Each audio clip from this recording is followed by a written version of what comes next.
You didn't notice, did you? You didn't notice when you pretended to be asleep in the car just to have your mother carry you up to bed for the last time. You didn't notice when you ran to the door and yelled "Daddy's home" after work and he picked you up and spun you around for the last time. You didn't notice when the rain washed away your chalk drawings on the sidewalk and you never went back out there to color hopscotch again. You didn't notice that when you dried off after you danced in the rain and jumped in the puddles, you started caring about makeup and hair getting ruined and you never went back out. You didn't notice that you hung up those plastic play phones and never opened it again. You had a real one now and it was not a toy but an addiction. You didn't notice that you put on your shoes after playing in the ball pits and you never took them off again. You didn't notice when you ate ice cream for the last time without counting calories in your head. You didn't notice when you had your last fight with your sister about who got the passenger seat before you started arguing about who got to drive the car.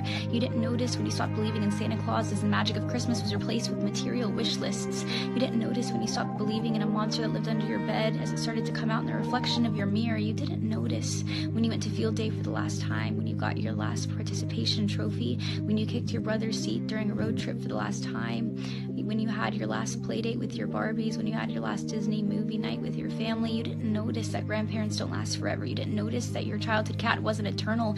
You didn't notice your parents are growing up too. You didn't notice it, do you? You didn't notice that you grew up, but you notice it now, don't you? You notice it every time you look in the mirror and you were shocked because your reflection doesn't look familiar. You look older, you look tired, you look like it's been centuries since you let your imagination run wild. You look like you don't even remember what it's like to be a child, and you notice that every time you look back at pictures and you notice how you were at the age that little you was always wishing for, and you notice how you never thought you would make it this far. Adulthood was as fantasy as the games you would play, but here you are, and you notice it now, don't you? The time goes by too fast.